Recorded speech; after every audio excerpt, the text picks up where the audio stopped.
Okay students, now we are proceeding on to our next part, that is menstrual cycle. मैंने आपको पहले ही बोला है कि जितने मेजर टॉपिक्स हैं, जिससे ज़्यादा क्वेश्चंस आते हैं, जिससे ज़्यादा रिलेटेबल ऑब्जेक्टिव्स आते हैं, वो हम लोग पहले फॉलो करेंगे, ठीक है। तो ये है हमारा third lecture, that is menstrual cycle. सबसे पहले तो मैं आपको बता दूं कि मेंस्ट्रुअल साइकिल होती क्या है। यहाँ पर आप देख रहे होंगे कि साइकिल टर्म यूज़ किया गया है। मेंस्ट्रुअल साइकिल एक साइक्लिक प्रोसेस है। जब एक गर्ल चाइल्ड यानी कि एक छोटी बच्ची 12 से 14 साल की उम्र में जाती है, जब वो प्यूबर्टी एज में जाती है, उसके बॉडी में ये साइकिल शुरू हो जाती है, जिसको हम मेंस्ट्रुअल साइकिल कहते हैं। इस साइकिल का 3 मेजर इवेंट है। ये देखिए आप, इस साइकिल में पहला इवेंट 1 से 5 दिन तक चलता है, दूसरा इवेंट 5 से 14 दिन तक चलता है और तीसरा इवेंट 14 से 28 दिन तक चलता है। यानी कि 3 अलग अलग टर्म्स में इस साइकिल को बांट दिया गया है। कहा गया कि जब ये शुरू होता है, जब ये मेंस्ट्रुअल साइकिल शुरू होती है, तब हम इसको कहते हैं मेनार्क स्टेज। ये है 12 से 14 साल की उम्र। किसी भी गर्ल चाइल्ड में जब पहली बार मेंस्ट्रुअल साइकिल शुरू होती है तो इस स्टेज को मेनार्क कहा गया है, जिसकी एज 12 से 14 साल बताई गई है।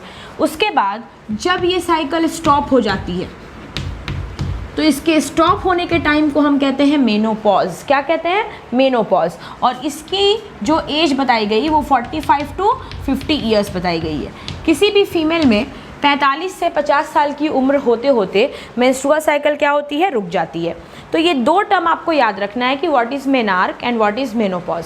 स्टार्टिंग मेनार्क और जब स्टॉप हो जाएगी तो हम कहेंगे मेनोपॉज। अब आता है सवाल कि ये मेंस्ट्रुअल साइकिल होती किस में है।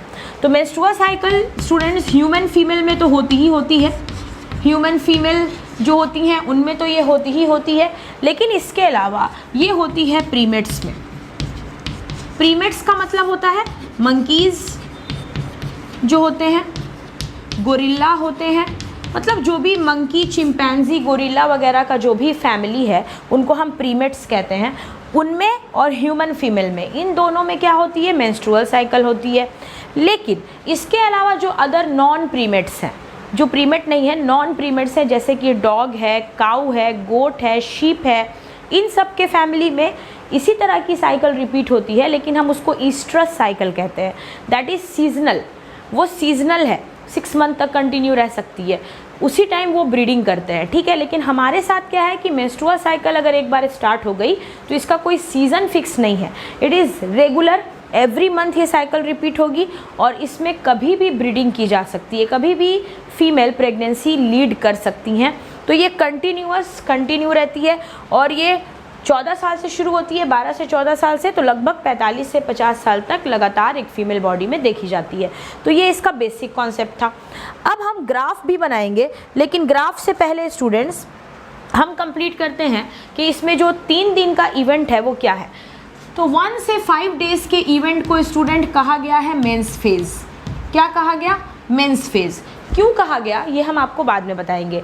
उसके बाद 5 से लेकर 14 दिन तक को कहा गया है, 2 नाम है इसके लिए, फॉलिक्यूलर फेज और प्रोलिफरेटिव फेज।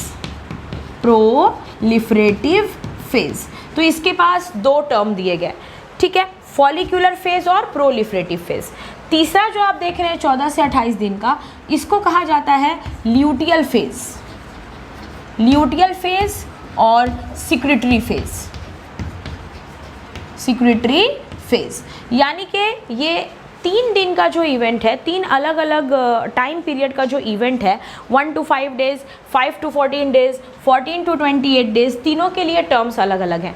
तो आप देख सकते हैं कि ये साइक्लिक प्रोसेस है। जैसे ही फर्स्ट मंथ का 1 तारीख तक का टाइम समाप्त होता है, फिर अगले मंथ में ये साइकिल क्या होगी? रिपीट हो जाएगी, ऑटोमेटिक, इट्स अ नेचुरल। कई बार मेंस्ट्रुअल साइकिल में थोड़ी डिले भी होती है, 1 से 5 दिन नहीं रहकर ये 7 दिन तक मेंस फेज रह सकते हैं, या कई बार ये ऑन टाइम नहीं होता, मंथली टाइम ड्यूरेशन चेंज होता है बिकॉज ऑफ हार्मोनल सीक्वेंस। इसमें हार्मोन्स बहुत मेजर रोल प्ले करते हैं फीमेल के बॉडी में। FSH hormone, LH hormone, estrogen hormone, progesterone hormone, ये सभी हार्मोन मिलकर मेंस्ट्रुअल साइकिल को कंटिन्यू करते हैं। इसके लिए आपको समझने की ज़रूरत है इसका ग्राफ, कि एग्जैक्टली मेंस्ट्रुअल साइकिल का ग्राफ क्या कहना चाहता है। मैं आपको बता दूं कि जब भी किसी फीमेल के बॉडी में मेंस्ट्रुअल साइकिल होती है तो दो जगह पे चेंजेस देखा जाता है, एक उनके ओवरी में क्या चेंज हो रहा है और दूसरा उनके यूट्रस में क्या चेंज हो रहा है। तो ovarian changes and uterine changes दोनों साथ साथ चलते हैं। तो हम दोनों का ग्राफ साथ बनाएंगे कि ओवरी में 1 से 5 दिन तक क्या चेंज है, उसी समय यूट्रस में क्या हो रहा है। तो फीमेल का ये जो दो बॉडी पार्ट है, ओवरी एंड यूट्रस, ये दोनों साइमल्टेनियस एक्ट करता है, तब जाकर मेंस्ट्रुअल साइकिल कंटिन्यू होती है। ठीक है, तो इसके बाद हम ग्राफ देख लेते हैं कि मेंस्ट्रुअल साइकिल एग्जैक्टली किस तरीके से पूरी होती है। ठीक है, okay students, so let's start with the graph part. देखिए ये हमने ग्राफ बनाया, मैंने क्या किया, इसमें 2 सेक्शन कर दिया। ठीक है, यहाँ पर हो गया हमारे ओवरी का सेक्शन, ऊपर वाला हम ओवरी में चेंजेस देखेंगे, और नीचे में हमने क्या किया, यूट्रस में चेंजेस देखा। यूट्रस के सेक्शन में क्या क्या चेंज होता है हम वो देखेंगे। ठीक है, तो सबसे पहले मैं आपको बता दूं कि ओवरी और यूट्रस दोनों में चेंजेस होगा। तो हमारा इवेंट कैसे था स्टूडेंट, पहला इवेंट था 1 दिन से लेकर के 5 दिन तक का। ठीक है, दूसरा इवेंट हमारा स्टूडेंट्स था 5 डेज से लेकर के 14 डेज तक का, और तीसरा इवेंट हमारा था 14 डेज से लेकर 28 डेज तक का। जैसे कि मैंने आपको थोड़ा देर पहले दिखाया, 1 से 5 दिन, 5 से 14 दिन, 14 से 28 दिन, इस तरीके से करके ये इवेंट चेंज हो रहे हैं। तो सबसे पहले हम क्या देखते हैं स्टूडेंट्स, जब बारी यूट्रस की आती है तो सपोज कीजिए 1 से 5 दिन तक यूट्रस की जो सबसे इंटरनल लेयर है, जिसका नाम हमने रखा था इंडोमेट्रियम, उसको हमने क्या कहा था, इंडोमेट्रियम, ये ब्रेक हो चुकी है, इसका ब्रेकडाउन हो गया है। ठीक है, और इंडोमेट्रियम क्यों ब्रेक हुई है ये आपको पता चल जाएगा जब हम वापस यहाँ आएंगे तब। लेकिन अभी आप फिलहाल इतना समझिए कि 1 तारीख से लेके 5 तारीख तक किसी भी मंथ में किसी फीमेल में मेंस्ट्रुअल साइकिल है अगर, तो उनकी इंडोमेट्रियम टूटी हुई है, और ये इंडोमेट्रियम स्लफ ऑफ होकर थोड़ा थोड़ा सा इसका जो पार्ट है वो टूट कर वेजाइना के थ्रू बाहर आ रहा है, क्योंकि फीमेल में किसी भी चीज़ को बाहर निकालने के लिए वेजाइनल ओरिफिस बनाई गई है, तो वो वेजाइना से टूट कर बाहर आता है, इसीलिए इसको कहा गया मेंस फेज। मेंस फेज में ये जो टूटे हुए इंडोमेट्रियम होते हैं उनको मेंस कहा जाता है। ठीक है, these are the clotted blood like, red colour के ब्लड सेल्स जैसे क्लॉटेड टाइप के होते हैं ये, तो टूट कर ये बाहर निकल रहे हैं, इनको हम कहते हैं मेंस फेज। उस समय यूट्रस में जब ये घटना चल रही होती है तो उस समय ओवरी में क्या हो रहा होता है, उस समय ओवरी में ये जो जर्म सेल्स होते हैं ये डेवलप होकर प्राइमरी फॉलिकल्स या प्राइमरी oocytes बना रहे होते हैं। सपोज कीजिए उस समय ओवरी में कौन बनकर तैयार है, प्राइमरी फॉलिकल। प्राइमरी फॉलिकल के फॉर्मेशन की जिम्मेदारी दी जाती है FSH को। किसको दी जाती है, FSH। इसका मतलब उस समय FSH hormone, follicular stimulating hormone, पूरी तरह से फोकस कर रहा है किस पर, ओवरी पर, और वो किसको डेवलप करवा रहा है, फॉलिकल्स को। तो 1 से 5 दिन तक ओवरी में प्राइमरी फॉलिकल की डेवलपमेंट हो रही है, लेकिन उस समय यूट्रस पे ध्यान नहीं है, यूट्रस के वॉल जो हैं वो टूटे हुए हैं, और वहाँ से इंडोमेट्रियम मेंस फेज के फॉर्म में बाहर आ रहा है। अब स्टूडेंट्स आते हैं हम लोग 5 से 14 दिन के फेज पर। 5 से 14 दिन तक क्या किया गया, जब FSH को पता चलता है कि यूट्रस की वॉल टूट गई है तो वो वापस यूट्रस को रिपेयर करवाना शुरू कर देते हैं। तो FSH के ऑर्डर पर एक हार्मोन रिलीज होता है and that hormone is estrogen. उस हार्मोन का नाम क्या है स्टूडेंट्स, एस्ट्रोजन। और एस्ट्रोजन क्या करता है, टूटे हुए यूट्रस की वॉल को ये धीरे धीरे फॉर्म करना शुरू कर देता है।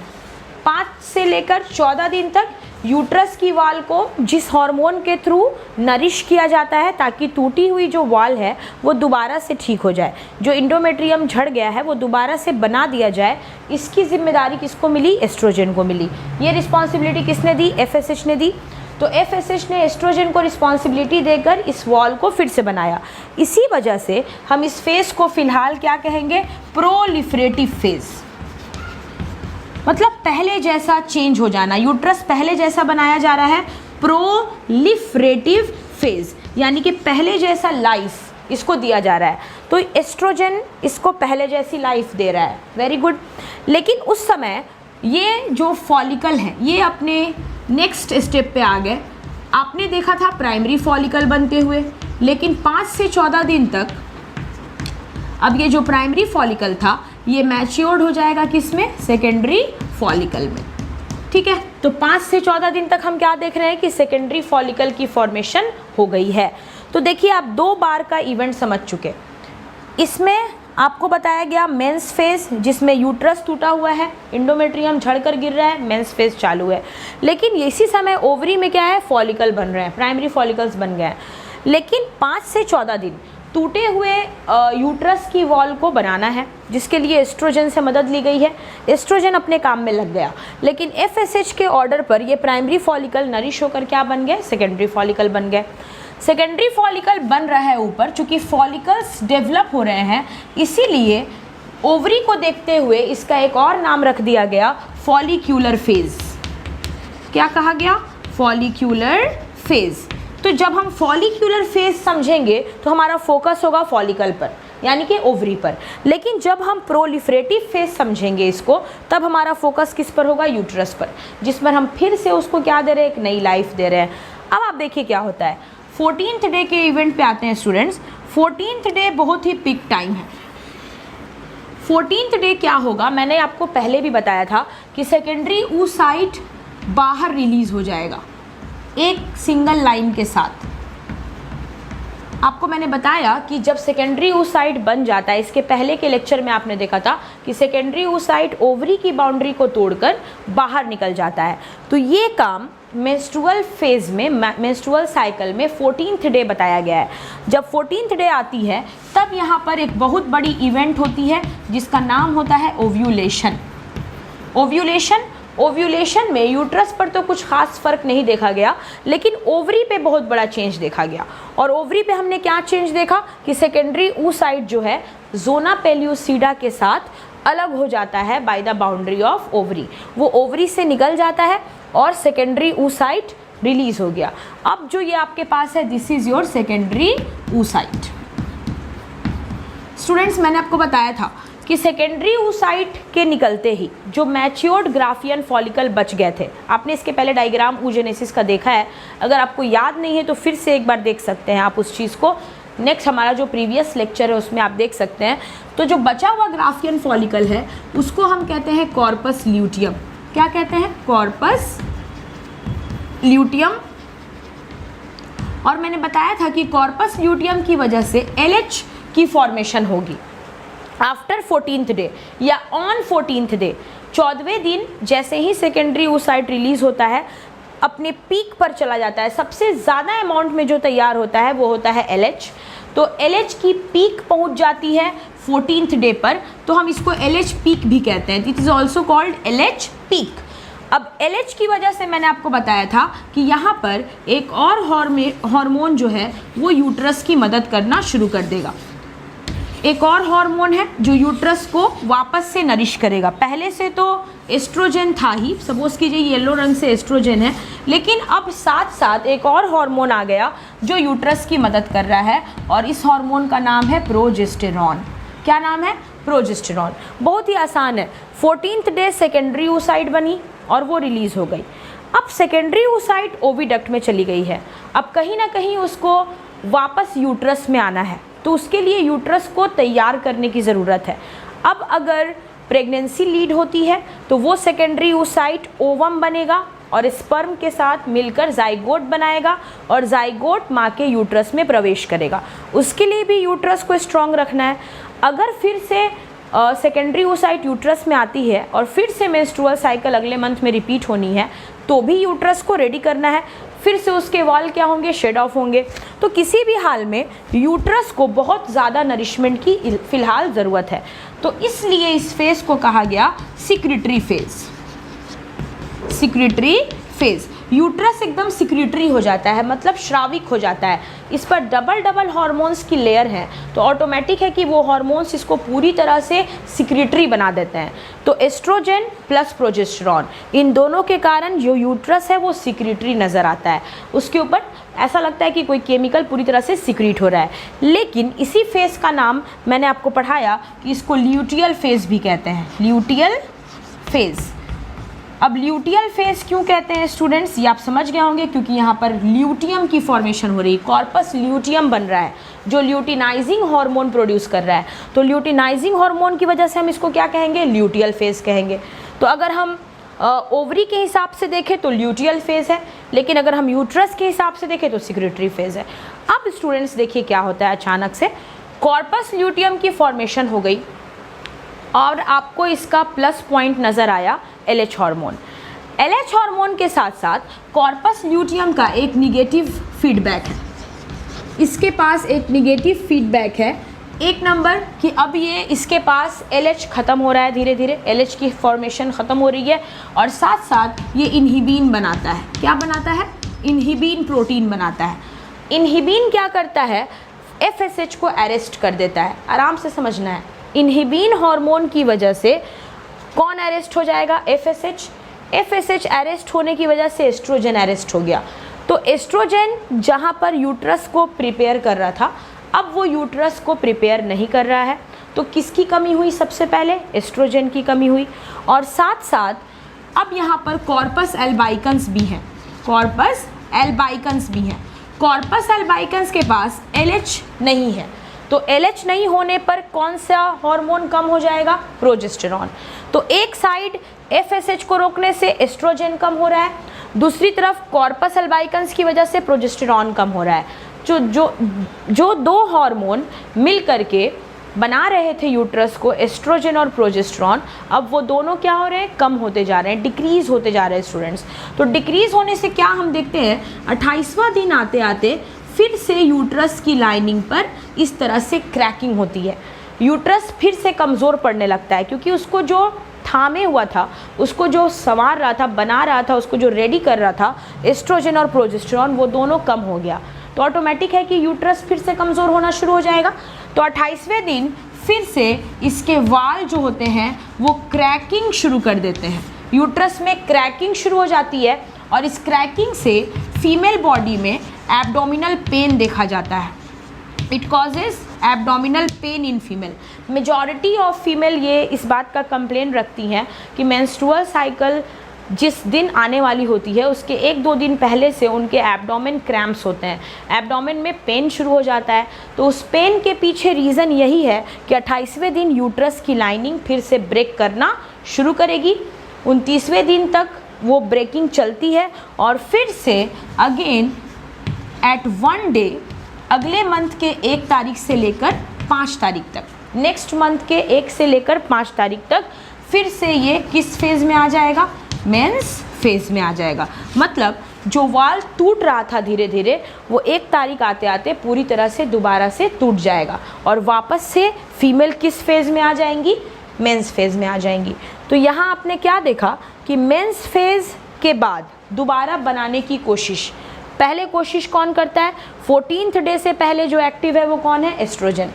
लेकिन 14th डे के बाद कौन एक्टिव है? प्रोजेस्टेरॉन। क्योंकि चांसेस 2 है, अगर प्रेगनेंसी हो गई तो भी प्रोजेस्टेरॉन की ज़रूरत है, अगर नहीं हुई, मेंस्ट्रुअल साइकिल लाना है तो भी प्रोजेस्टेरॉन की ज़रूरत है। तो आफ्टर 14th डे जो एक्टिव होगा वो कौन होगा? प्रोजेस्टेरॉन एक्टिव होगा। तो एस्ट्रोजन और प्रोजेस्टेरॉन मिलकर इसको संभालेंगे। 28वां दिन आते आते इसमें क्रैम्प्स आएगी और क्रैम्प्स होते के बाद फिर से वापस ये साइकिल रिपीट हो जाएगी। तो इस तरह से मेंस्ट्रुअल साइकिल को समझाया गया है, जिसमें ये वाली कहानी आपको oogenesis में ही मैंने पढ़ा दी है, लेकिन यहाँ लिखने के पीछे मकसद है कि दोनों का रिलेशन आप समझ सकें। और ये जो स्टोरी है नीचे, ये है मेंस्ट्रुअल साइकिल। तो मेंस्ट्रुअल साइकिल में मेंस फेज़, प्रोलिफरेटिव फेज़ और सिक्रेटरी फेज़, तीनों ही फेज़ अपनी अपनी जगह पे बहुत इंपॉर्टेंस रखता है। इसका कंप्लीट नोट्स मैं आपको बार बार रिमाइंड कर रही हूँ, जो भी हमारे स्टूडेंट्स जुड़ना चाहते हैं जुड़ सकते हैं। हमारे टेलीग्राम चैनल का नाम है RBCians only. This is our Telegram channel, इस पे जुड़िए, आपको वहाँ पे PDF दिखेगी, वहाँ से आप PDF नोट्स की complete Hindi English mix plus only English medium, जो ICSE CBSE हैं उनके लिए इंग्लिश मीडियम में नोट्स डाला गया है, जो हिंदी मीडियम के स्टूडेंट्स हैं हमारे बिहार बोर्ड के, उनके लिए हिंदी इंग्लिश कॉम्बाइन नोट्स डाला गया है। आपको सर्च करना है नोट्स और वहाँ से उस चीज़ को डाउनलोड कर लेना है, ठीक है। तो ये है हमारा टेलीग्राम चैनल, वहाँ से आप ज़रूर नोट्स डाउनलोड कीजिए, क्योंकि बोर्ड एग्ज़ाम में थ्योरी लिखनी होती है, विदाउट थ्योरी आपका ये जो है कंप्लीट नहीं हो पाएगा। अब इसमें से जो भी क्वेश्चन है स्टूडेंट्स आप आराम से कर सकते हैं। ओव्यूलेशन से पहले कौन सा हार्मोन, ओव्यूलेशन के बाद कौन सा हार्मोन, LH पीक या LH सर्ज क्या है। तो जब ओव्यूलेशन होता है तुरंत कॉर्पस ल्यूटियम LH बनाता है, उस समय LH पीक पर होता है तो हम उसको LH सर्ज या LH पीक कहते हैं। तो इस तरीके से आप आराम से इस चीज़ को कंप्लीट कर सकते हैं। ओके, तो ये था हमारा मेंस्ट्रुअल साइकिल जो कि बैकअप लेक्चर नंबर 3 हुआ और मोस्ट इंपॉर्टेंट टॉपिक हुई। इसी तरह से अगली टॉपिक फिर आपके लिए लेकर आएंगे ताकि आपका रिवीजन प्रॉपरली हो सके। Till then please take care and please share the channel, subscribe the channel. अगर आप नए हैं, पहली बार देख रहे हैं तो ज़रूर शेयर कीजिए। Thank you so much. Okay.